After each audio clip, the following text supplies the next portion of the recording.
Good morning. Kind of like to start off understanding how many of you have been doing prison ministry for less than 2 years, or maybe a year. I got 1, 2, 3, 4, 5, 6. As I was thinking about this, mostly what I have to say, I hope will benefit you. Most of what I have to say, though, those of you who've been doing it longer, the stories start sounding alike, because the same thing has happened to every one of us that became engaged in prison ministry. It kind of took us, probably most of us, took us by surprise a little bit. We weren't expecting what we got, and I mean, it took hold of us. And so I could tell the story 50 ways. Yeah, I've done, been there, done that, know that. Oh, yeah, amen, yes, sir. But for those of you who haven't been doing it for a while, let me start you out with when I started. Most of you probably, by being from this part of the country, although some of you are from other places, maybe never saw prison ministry in action, but most of you probably have, and you kind of say, oh, I see, that looks like there's something interesting going over there, and they're working with people, and I think I might like to do that. But some of you, just from the pure call of the Great Commission, happen to be in a situation in a town somewhere, and it's weighing on your heart, and nobody's going over there, and somehow you wind up engaged. I was one of those. I didn't know anything about prison ministry. I just read some passages about, I was sick and you visited me. I was in prison and you came to see me, and I had never been to visit anybody in prison. I'd helped a few poor people and a few people down and out and done a few of the good things that Christians do. And somebody called me, I'm 52 years old, and asked me to go into a prison with him. And I was at a point, I'd spent my career working with IBM and blue suit, wingtip shoes, career, grab the brass ring, raise your family, take care of things. And this guy asked me to go into the prison. Well, he asked me at a time when I realized I've said no for the last 25 years. I can't keep on saying no. When are you going to quit saying no? And I would have rather said yes to something else if somebody had come along, but it happened to be prison ministry.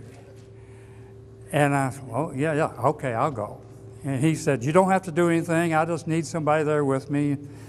Well, it turns out that this was a program, HM and some folks had been up in the neighboring church and had persuaded some people to start a prison ministry program, and they'd gone in and gotten into the chaplain's office and got it all set up to set up this mentoring couples program. Now, I was just a sister to one of the people I was a brother to my sister at that church, and that's how my name got in a hat, and I don't know what she was up to, but she's going to get me to tag along with this thing. So I go over there, and this thing started off, it even made the front page of the paper there in the Lexington Herald. Prison ministry, mentoring couples, the whole concept. This turns out to be a big deal. When I get there, and they've got them all paired up, one particular guy is the teacher, and I go in there with him for about 3 months. And I'm beginning to get to where I'm familiar with these people, and I'm getting over the strangeness of the atmosphere, and I'm seeing a lot of contention and a lot of struggle going on, but things are beginning to take shape in this class. But I've never taught any. All I've done is sit there and said amen a couple of times and led a prayer and did a little one-on-one with the guy with the question. But this guy up and transferred. And there was nobody to teach that class. And again, where's this, when are you going to quit saying no? My answer, well, I didn't come in here to do this. I can't handle all this mess. Well, I'll take a long story short there and just tell you that I didn't know what I was going to do, but I need to come back and thank God for New Life Behavior materials, because I wouldn't have known where to start with these guys. But when you open we were on A Sense of Self. We just finished that one. And that had got in something, and I'd been reading the homework, and these guys would open up and write things on there. They're just like little children standing there naked in front of you. When Jesus says, except that you become like a little child, I think of some of those people, because they would tell you stuff on that homework, on those response sheets, that you would never tell anybody about yourself, and they wouldn't tell anybody. But in this homework, in this framework of the New Life Behavior class, they would write that stuff down and talk about themselves and what they had done and the shame and the various feelings they were having. And we were encouraged, I remember HM encouraging us to respond to that in some way, play it back to them. And so there was. But it was full of contention. Turned out I didn't know anything about honor dorms, didn't know anything about prison. There was an honor dorm there, and most of the people in my class were from that honor dorm. But the chaplain there was a rank Calvinist, and he had his runners come into that class and plant all these tricky, difficult questions. And I had never really studied Calvinism per se. Any of you that's really studied it know there's some really tricky, mind-bending ways of thinking and talking about Scripture that's very difficult to deal with if you haven't prepared yourself. And so we get into these classes, and they would throw these little plant questions. Well, I struggled with those the best I could. But it was a pretty unruly bunch, and I was green as a gourd as far as dealing with these people. But every week we did a New Life Behavior course. And sometimes I would take an extra week because I wasn't on a trimester basis or anything like that. I would just take an extra week, and we'd go over maybe the story of Eli and his sons, or Samuel, or Saul, King Saul, and what was it about his confession that wasn't real, whereas David's confession was. And we'd work on that scripture a little bit. And these Calvinist questions would come out about how we don't have any choice in the matter and so forth. Well, it's almost 2 years going by, and I'm thinking, I am wasting my time in here. I haven't had anybody really indicate that they had done anything other than take something that we try to dish out and then just try to wipe it out and change it and turn it around and twist it. It finally came to a point that they decided to just derail the whole thing and come up with questions on instrumental music. Why they wanted to get into that, I don't know, because this chaplain is telling them that guy's from Church of Christ, so here's where you can get him going. Well, thank goodness I had some of the best material around kind of handy to study, and I could at least look like I knew what I was talking about on that subject. And so we went around for a couple of weeks, and it finally came down to doctrine and the definition of the word doctrine. And I started making the point that the whole Bible is about get it right. There is a wrong doctrine and there's a right doctrine. And computers were just coming on strong then, and I printed out about 200 verses with the word doctrine in it, and made copies and had them all around. So here's all the verses in the Bible that has the word doctrine or teaching in it. And notice the tone in which they're said. They're always some kind of a warning to make sure you get it right. And that particular meeting got very strong. And because now they were having to admit that they were just, a lot of what they were doing was not right. And I wasn't trying to prove them wrong. I was just trying to respond to what they were doing. I left there that day thinking that that's the end of the class. There's nobody else coming in there with me. I didn't know anybody. Oh, I didn't mention this church had kind of gone through a split and some other things, and all the people that was taking care of the mentoring couple thing just kind of evaporated. And so none of those around. I was there as the only member of the church going into that prison.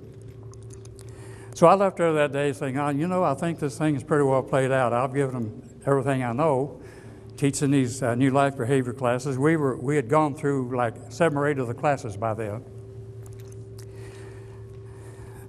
I decided to come back anyway next week. And let me tell you what I saw. This is a big, talk about impact. Those people had been coming in there unruly, dirty clothes, almost, I found out later on, deliberately being ugly about this thing. I just thought it was prison. They were dressed just like everybody out on the yard, so I didn't think anything of the way they were dressed.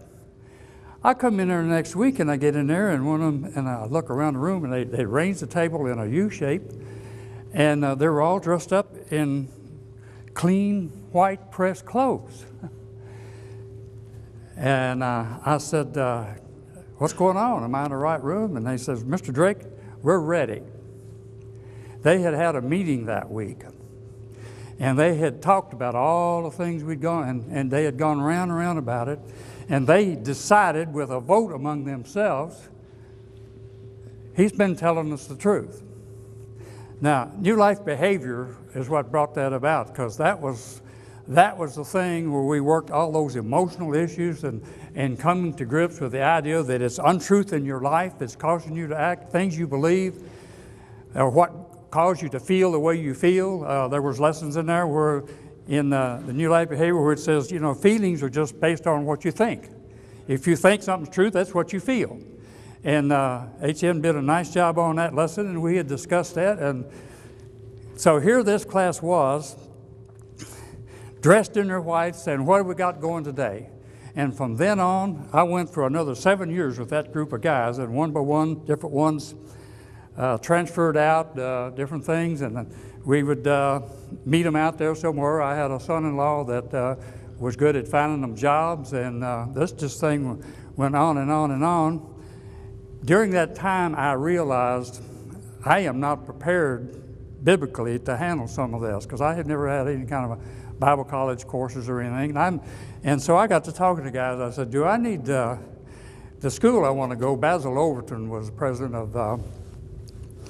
of Heritage Christian, not president, vice president of Heritage Christian University, and been up there in a meeting, and they told me about some of the things down there, and I got to talking about coming down to Heritage Christian. And they voted that you need to go ahead and go on there, and we'll carry on here. So that was my first statement about the impact of New Life Behavior. The first 2 years, and that's what I want you, newer people, to feel, you're not always going to have any kind of a clue of what good you're accomplishing. You don't know what's going on in their minds. But if you stick with it, it's going to come out, and it's going to blow your mind. Now, let me fast forward a little bit. I came to Heritage Christian, graduated with my Bible degree, and now I've got this Calvinism thing down clean. Well, guess what? It hardly ever comes up anymore. Now that I know where the point is, but I understood Calvinism better. I read, the books that Calvin wrote, and the ones that the Armenians wrote, and all the different battles that went on with Calvinism, and what a philosophically corrupt system that was. And got all boned up on that, and maybe I can deal with prison ministry now and be able to give these people better answers. I hated to be talking to a guy about God and not know what to say about what God said about something. But I got to Heritage Christian. We wound up staying in Alabama, got hooked into, wound up over in Huntsville because Donna got a job there, and I bumped into Bill Edwards, and some of them are going out to Limestone, and Charles Baggett was out there, and I started teaching a New Life Behavior class out there. Now, here's another story about the impact. I'm going to go forward from 2004 to 2014 and tell you about a guy. Guy's name is Kenneth Dozier. He was just baptized. Do you know Kenneth? He was in the honor dorm back there. He transferred out a little while.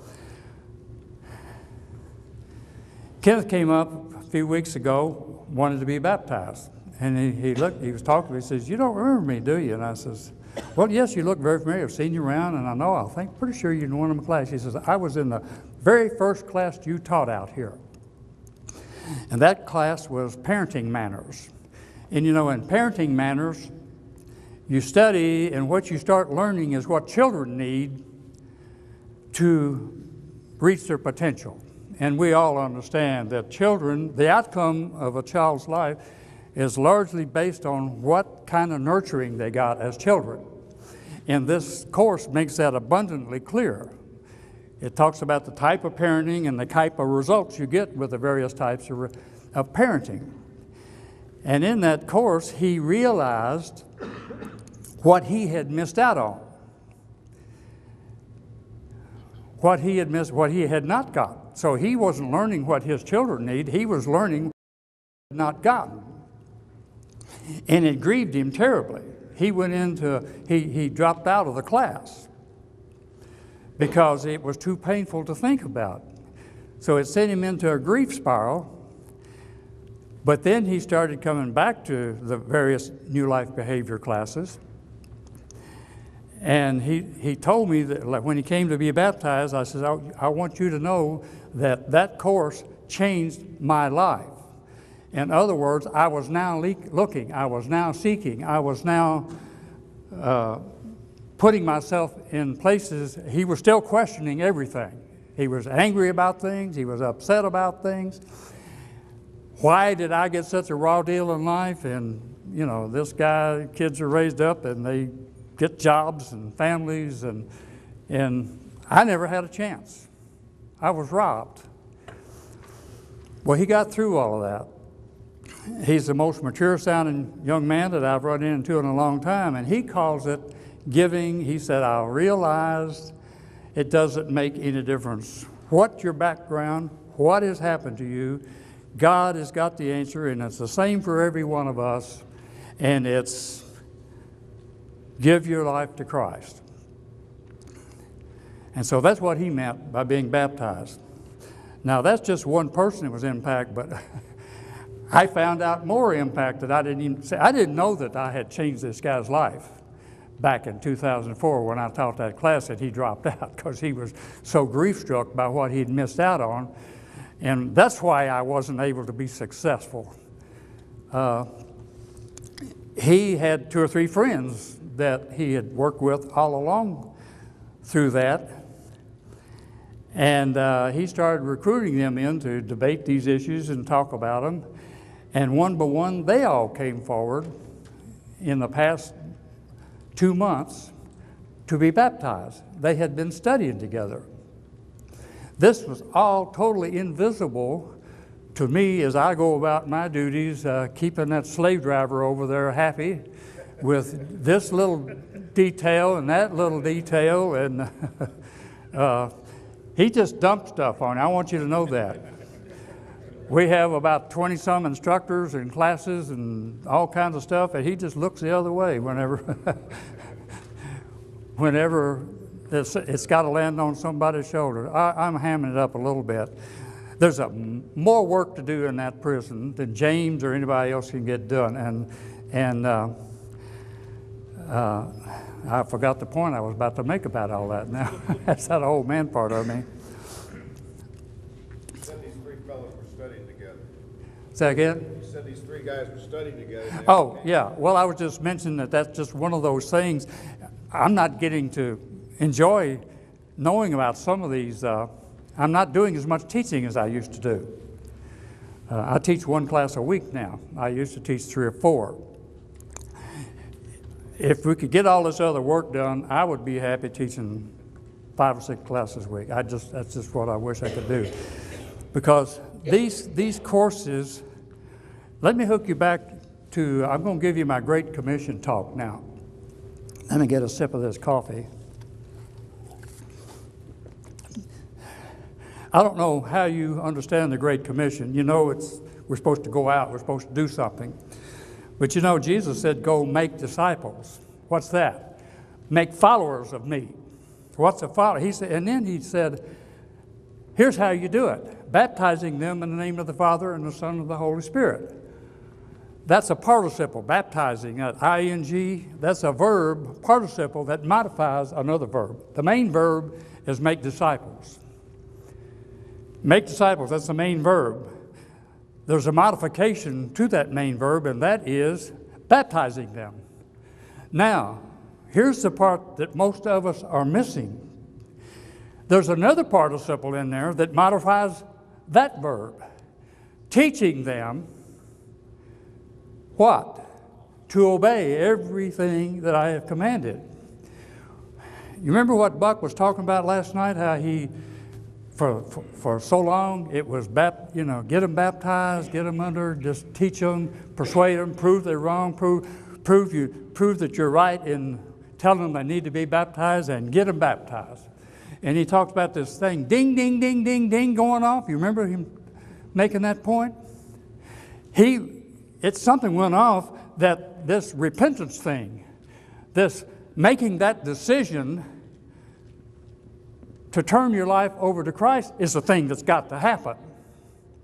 The baptism follows. And that's what Jesus said.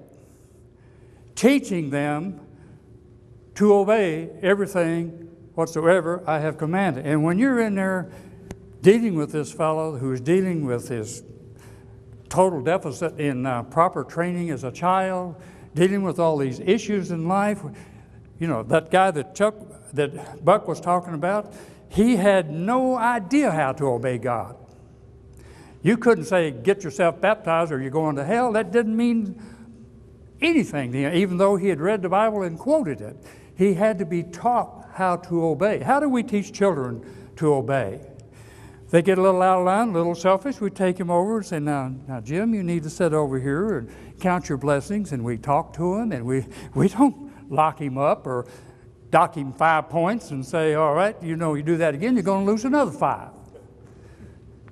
No, we teach them to obey, don't we? By this nurturing with these courses that's asking them to respond, and then we're looking at what he said, and then we're looking to him as a person. And you know what you do when you get to working with these people? I'm no psychologist, and I sold myself short, I guess.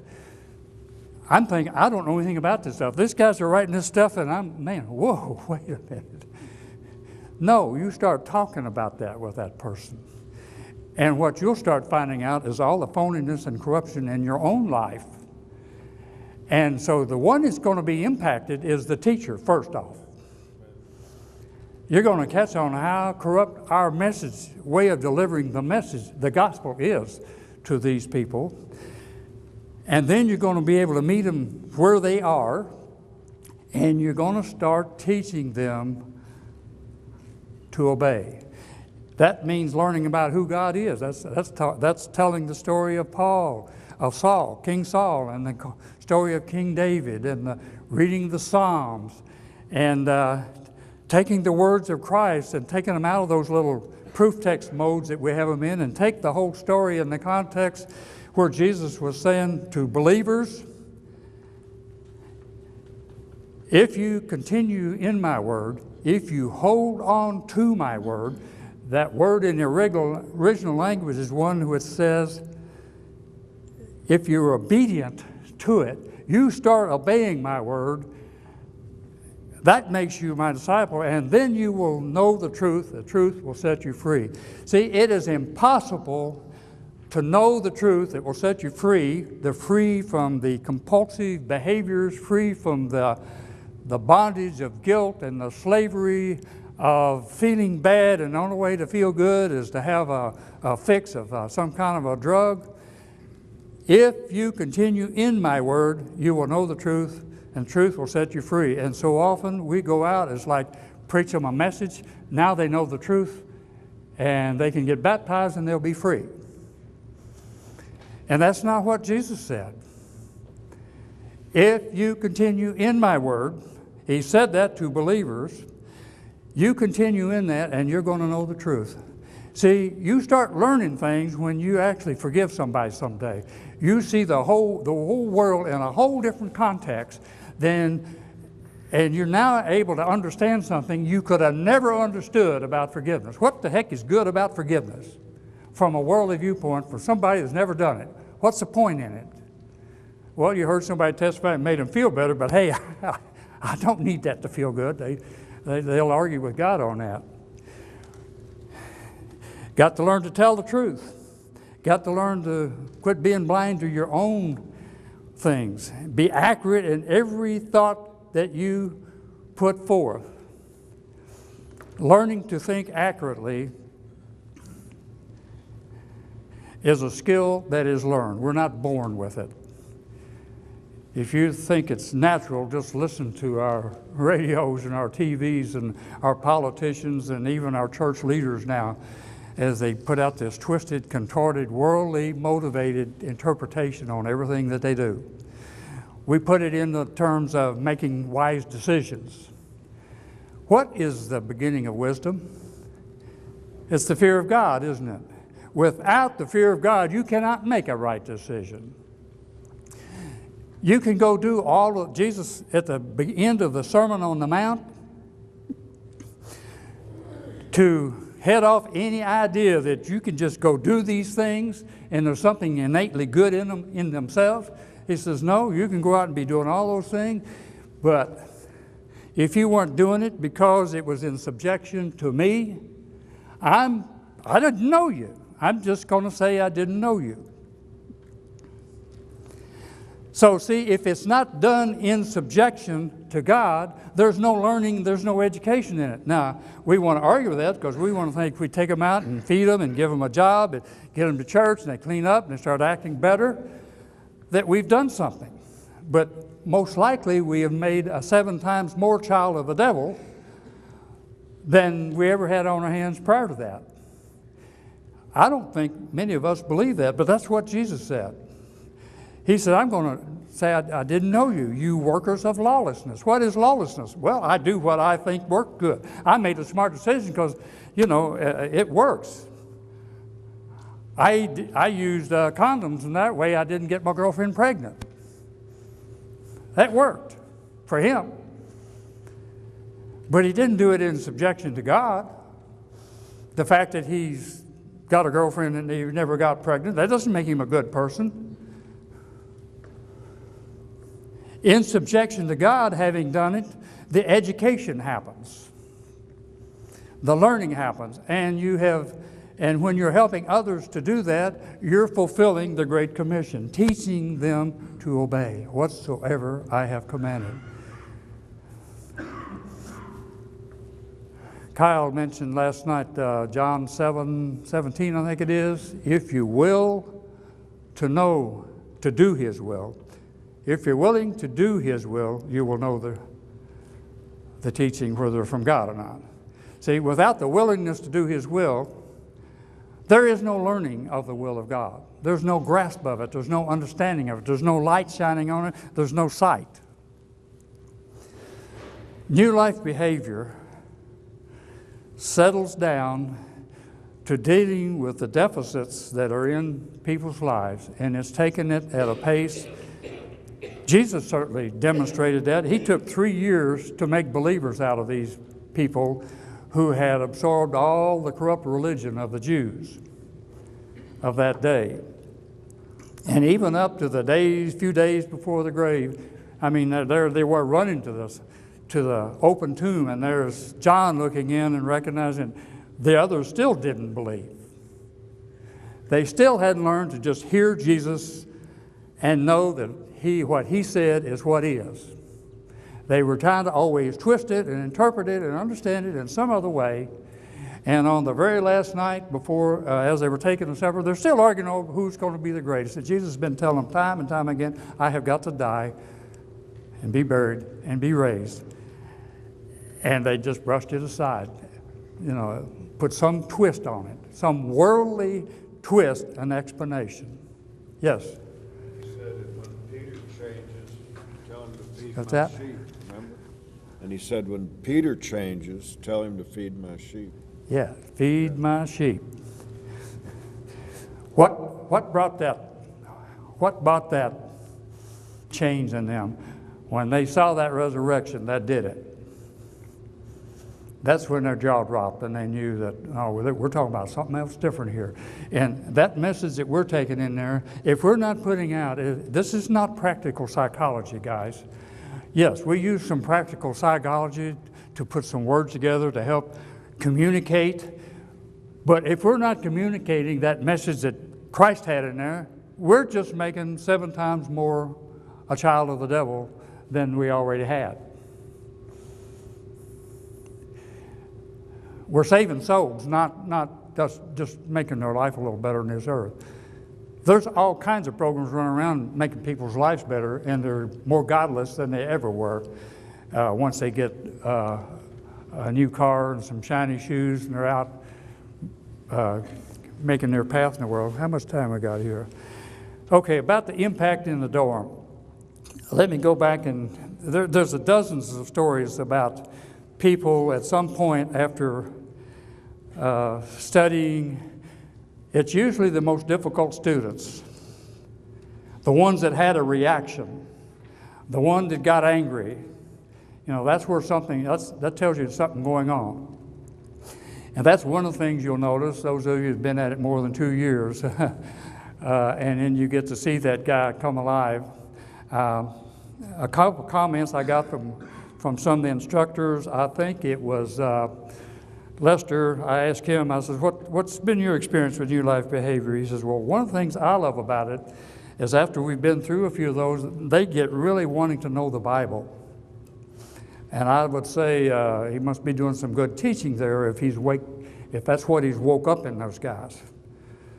Because New Life behavior, you know, is not an end in itself. It's to lead them to Christ. And that he enjoys seeing them start wanting, and that's where he starts asking me, and I keep some of the guys' feet to fire. No, we need these New Life behavior courses taught. I know you want to teach some doctorate level theology course in here. I'm just funny with them. They don't put it, none of them are like that. But quite often they do come, hey, I'd like to teach a Hebrew or Book of Job or something. Hal Wilson back there, he's held his feet. So I'll tell you what, you teach one New Life behavior, you can teach anything else you want. And so, he tells me that the New Life behavior has a big impact. Bill Bryant, one of the fellows that was going to be bringing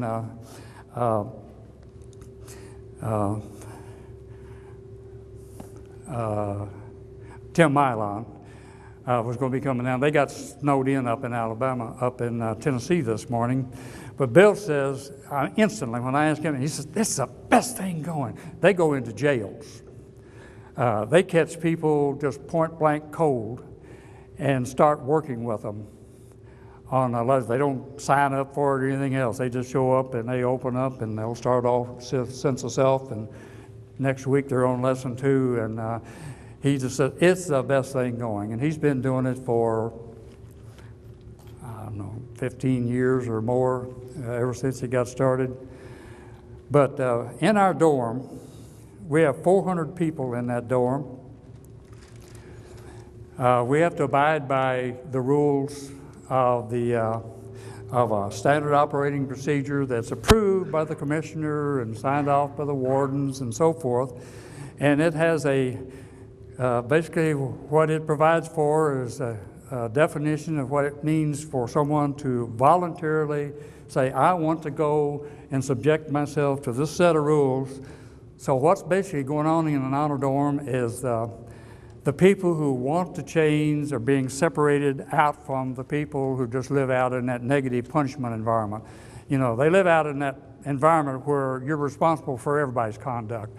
One guy does something bad and all of you are in lockdown.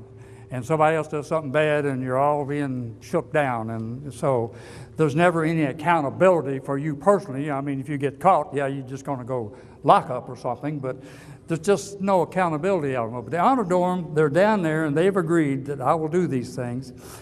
And one of the rules in our honor dorm is you take 2 classes a week and go to 2 religious services. Now, we can't designate any certain, they're free to go to Presbyterian, Baptist, Catholic, Muslim, Odinist, Native American, whatever, take 2 classes. About half of those classes now, maybe it's about a third now, are New Life Behavior. And each guy that's teaching New Life Behavior, except for the guys from Killen, is also teaching a Bible class. Well, I guess, Lester, are you teaching the Bible? No, you're just teaching New Life Behavior, aren't you? So, let's say there again. I'm teaching course 10. Course 10, yeah. He's teaching, that's a New Life Behavior course. So what we have going on in the dorm is 400 students taking the mix of these classes. There's New Life Behavior class every morning and every afternoon. And we're about to close here, aren't we?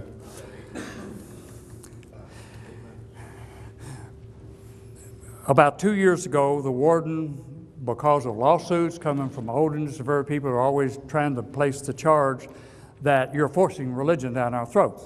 Now remember, the contract was they want to go to the dorm and they agree to go and they're free to leave at any time. So where is the forcing religion down the throats thing? But still, they make that charge, and of course our judges, when they hear that, they're ready to pounce on that kind of a thing. Our whole culture is now that way. And so he took the religious services, church services, out of the dorm. We had church services every night down there, and half of those were Church of Christ. And so it was a little bit of an attack right on the Church of Christ, but it took all religious services out of the honor dorm. Furthermore, you have to make available to these students other than religious classes. So now they're able to take secular classes and count that as a requirement for staying in the honor dorm. So basically what's happened to the honor dorm is it's split out into a behavior dorm and a religious services dorm, although they're all mixed in together. So now the people are not required to take these religious classes. I thought, boy, here, because you hear all these negative calls, you're making us go to these classes, they'll just drop out of these like flies. Well, because of the fact that the religious services, it shook the people up in the dorm, they were afraid they were going to lose all of these teachers and these volunteers coming down. So the attendance rate stayed up. That was one of the most gratifying things, as I thought they were going to abandon us en masse, and all of our Church of Christ classes and the numbers stayed right up, maybe stronger than ever for a little while. Now, but there's a toll been taken. Get my tongue tangled up here. As the dorm people exist side by side, the ones who don't take the religious classes and the ones who do, they're beginning to have their impact, and it's been to draw on the people. And we were also been forced to allow more of the denominational people in. So we had a guy come in who wanted to teach the book of Enoch. Anybody here know what the book of Enoch is? It's one of the apocryphal books. He's a Baptist, by the way, but it was just some interesting literature. And so 40 students go over to his class. So we got that kind of thing going on. Some of you who are sitting here with fewer New Life Behavior students than you've been having, we got all of that dynamic going now. We had 2 guys come in teaching on Revelation, the end times and the rapture and all of that, and Daniel. Seventh-day Adventists have a class on Daniel now.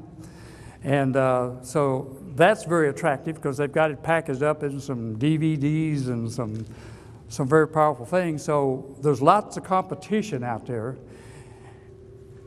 But the thing that's going to win out when day comes and day goes and these people's lives are still looking for answers,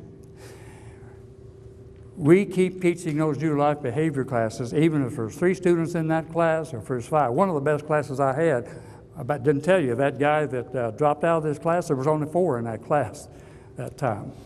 And after that, I enjoyed like 15 or 20 or 25 people per class. But one of the best classes I had was that one, because of the ripple effect that it had through his other friends and everything in that one-on-one time. So do not gauge your success by the number of students you got or by how they're acting this year and next year. You just keep teaching those classes and dealing with those responses. It will have its impact. I know it's had an impact in that dorm because now the people who do run the structure, we call it the self-governing part of the dorm, the men in white, it was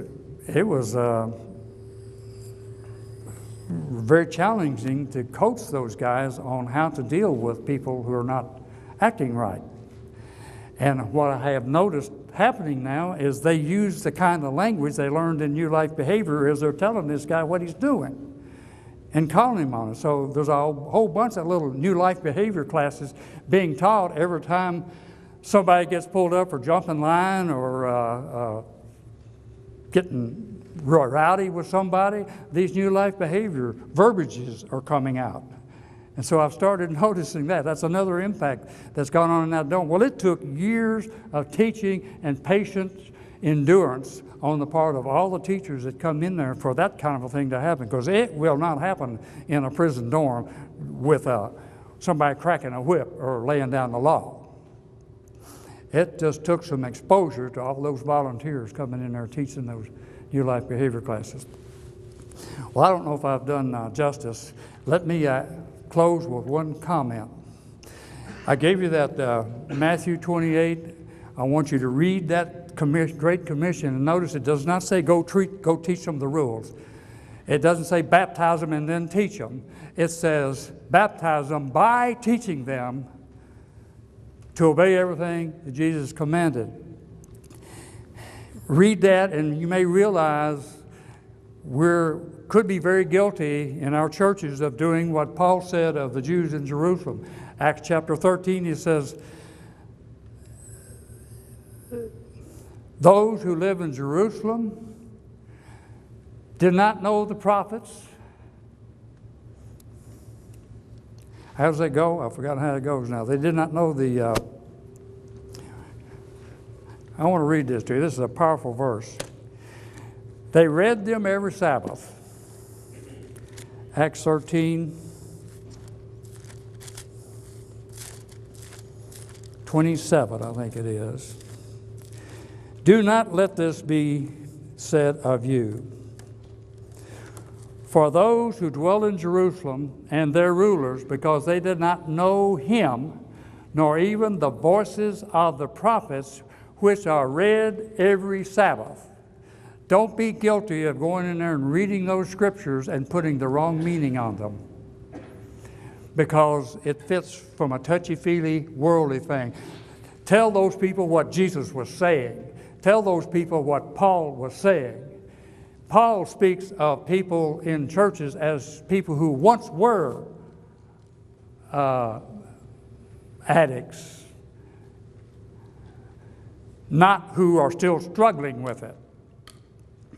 Now, I'm not saying can't be people in church struggling with it, but he spoke of people who, that's the way you used to be. Do we believe that? He says there is no temptation known to man that God has not provided a way.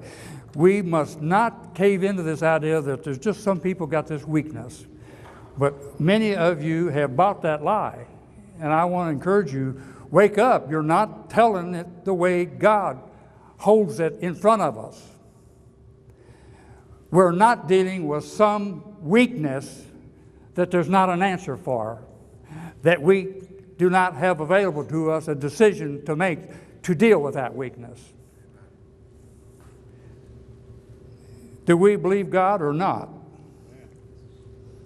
I do. I know that it's about trusting God. And if it's not trust in it, we're just wasting our time. We're just a part of the rest of the world is just trying to win friends and have the applause of men and get the joy of whatever that is, because that's all there's going to be. So do not be guilty of reading the scriptures every Sabbath, every Sunday, and not knowing the voice of that prophet.